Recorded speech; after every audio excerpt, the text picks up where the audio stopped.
नगर की जय सब काजा, हृदय राखी कौशलपुर राजा। गरल सुधारि पुकरहि मिताई, गोपद सिंधु अनल शीतलाई। गरुड़ सुमेरु रेणु समताही, राम कृपा करि चितवा जाही। अति लघु रूप धरेउ हनुमाना, बैठा नगर सुमिरि भगवाना। मंदिर मंदिर प्रति करि शोधा, देखे जह तह गणित जोधा। गयहु दसानन मंदिर माही, अति विचित्र कही जात सुनाई। शयन किए देखा कपितेहि, मंदिर महु न दिखी बैदेही। भवन एक पुनि दीख सुहावा, हरि मंदिर तह भिन्न बनावा। रामायुध अंकित गृह, शोभा बरनि न जाय। नव तुलसी का बृंदतः, देखी हर्ष कपीराय। सियावर रामचंद्र प्रिय हो।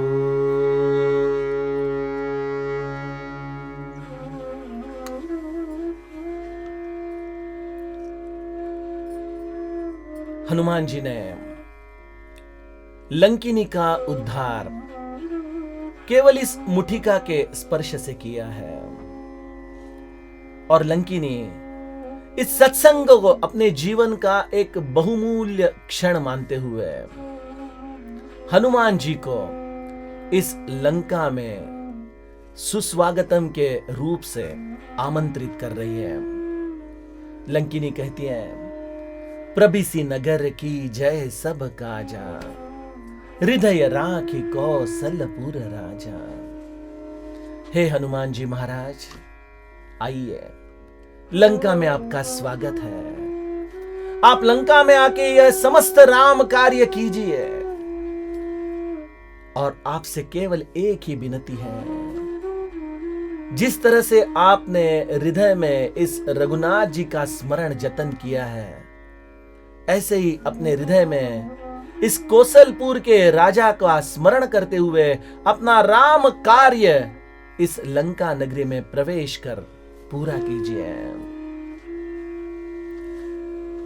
देखिए, जो लंकिनी कुछ क्षणों के पहले हनुमान जी को चोर कह रही थी, जो उन्हें अंदर आने से प्रतिबंधित कर रही थी, वही लंकिनी हनुमान जी के स्पर्श के कारण अपने वृत्तियों में सुधार करते हुए हनुमान जी का स्वागत कर रही है।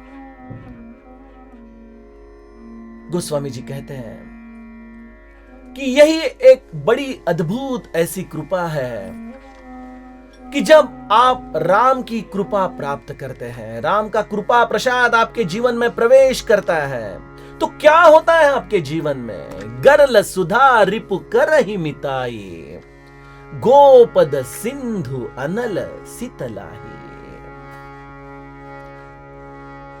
इस अग्नि परीक्षा में आपको कई प्रकार के विघ्न आएंगे, कई प्रकार की बाधाएं आएंगी, लेकिन यह राम कृपा जिसके हृदय में है, यह कार्य केवल और केवल राम काज इस हेतु के द्वारा अपने जीवन में करना चाहता है, उसको यह समस्त बाधाएं राम कृपा के कारण कैसे अनुभव में आती है? गरल सुधा, जो समाज इन्हें विष प्रदान करता है, यह समाज से विष प्राशन करने के बावजूद भी यही विष संतों के लिए अमृत समान बन जाता है। और जो शत्रु थे, जिन्होंने इनकी बड़ी मजाक उड़ाई, जिन्होंने उनकी बड़ी चेष्टा की, ऐसे सारे शत्रु, ऐसे सारे रिपु वही उनके मित्र हो जाते हैं।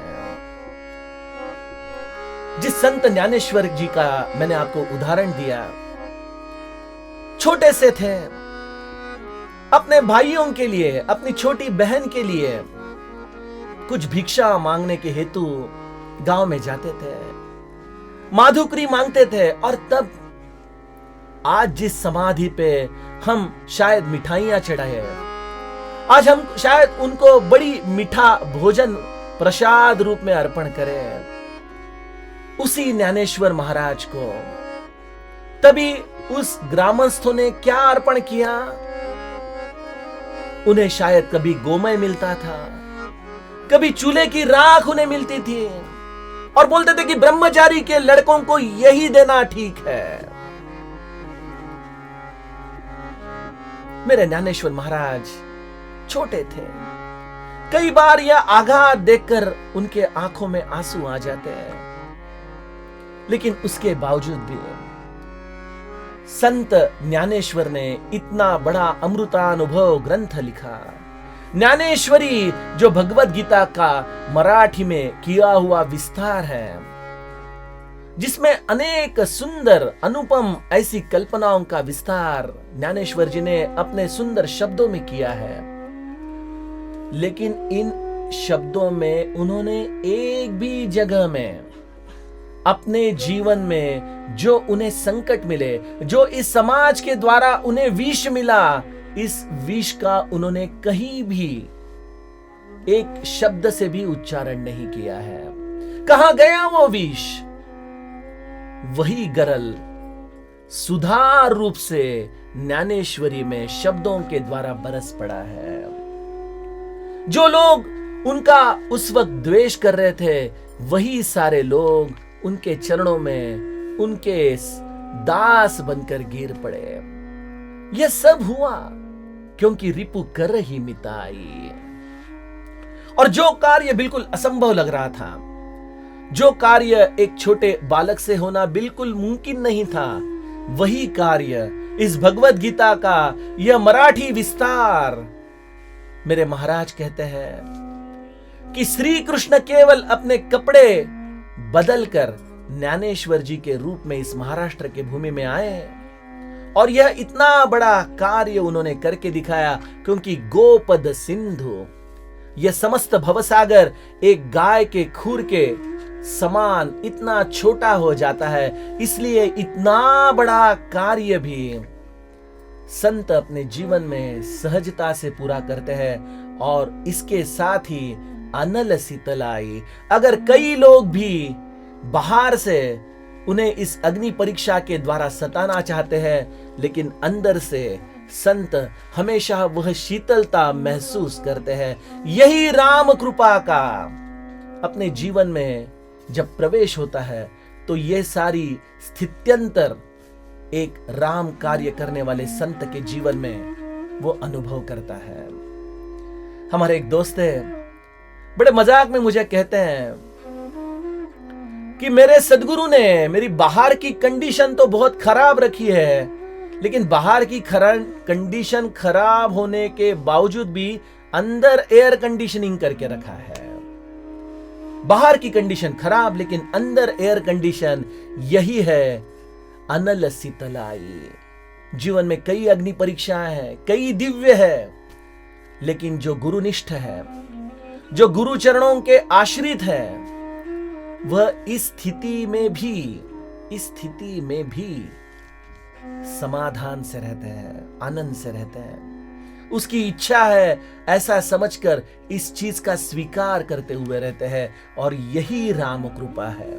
राम कृपा माने परिस्थितियों का बदलाव। यह चमत्कार राम कृपा नहीं। हाँ, यह चमत्कार राम कृपा का एक हिस्सा हो सकता है, लेकिन सबसे बड़ा चमत्कार तो वो है कि जिस परिस्थिति में भगवान ने हमें डाला है, उस परिस्थिति में रहते हुए भी समाधान अगर हमारा कभी भंग न हो, तो यह सबसे बड़ा चमत्कार है। चमत्कार करो भगवान, मेरा प्रारब्ध बदलो। यह बड़ा असामर्थ्यशील आदमी का वचन है। जैसे मेरे स्वामी विवेकानंद कहते हैं कि सामर्थ्यशील हो जाओ। सामर्थ्यशील होना माने जिस परिस्थिति में भगवान ने हमें जन्म दिया है उस परिस्थिति में पुरुषार्थ करते रहना, उस परिस्थिति में किसी को भी दोष न देते हुए अपने जीवन में इस राम कार्य में आगे चलते रहना। हमें प्रारब्ध बदलने में बड़ा आनंद आता है, हमें उसमें ही कृपा नजर आती है। मेरे महाराज कहते हैं कि आप अगर कभी बैंक से ब्याज पर पैसे लेते हो तो जब आप हर महीना बैंक को पैसे वापस देते हो तो वो पैसे वापस देते वक्त आपको बड़ी खुशी होती है कि अब बस इतने ही बचे, बस इतने ही बचे। ऐसा सोचते सोचते जब आपका पूरा लोन खत्म हो जाए तो आपको सबसे ज्यादा आनंद आता है। क्यों? क्योंकि हमने किसी से पैसे लिए थे, वो पैसे हमने ब्याज के साथ वापस कर दिए। इस चीज की खुशी है। आज हमारा प्रारब्ध भी हमारे संचित का लोन रीपे करने के लिए हमें यह जिंदगी रूप में मिला है। तो इस प्रारब्ध को स्वीकार करें, इसे बदलाव करने के बजाय जो जैसा है वैसा सहे और इसमें आनंदित रहे। यही राम कृपा है, यही राम कृपा की व्याख्या है। ऐसी राम कृपा हनुमान जी अपने जीवन में इस लंकिनी के बोध के द्वारा अनुभव कर रहे थे। और राम कृपा अपने जीवन में लाने के लिए क्या करना पड़ेगा?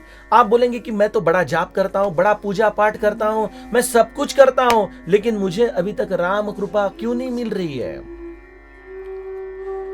कृपा तो बारिश की तरह होती है सज्जनों। बारिश कभी यह नहीं देखता कि मैं इस पे बरसूं या इस पे ना बरसूं, वो तो बरसने का काम करता है।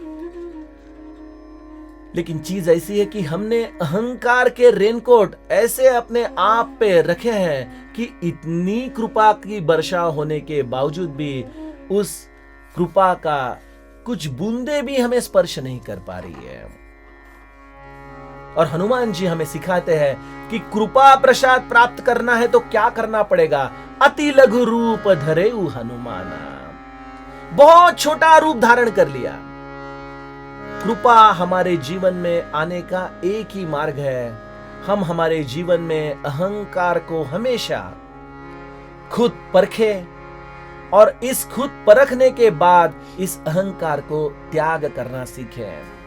आप कहेंगे अहंकार का कैसा त्याग करें? तो एक ही साधी परीक्षा है। अपने जीवन में मैं इस शब्द का उच्चार हम कितनी बार कर रहे हैं, इसका थोड़ा सा अवलोकन करें।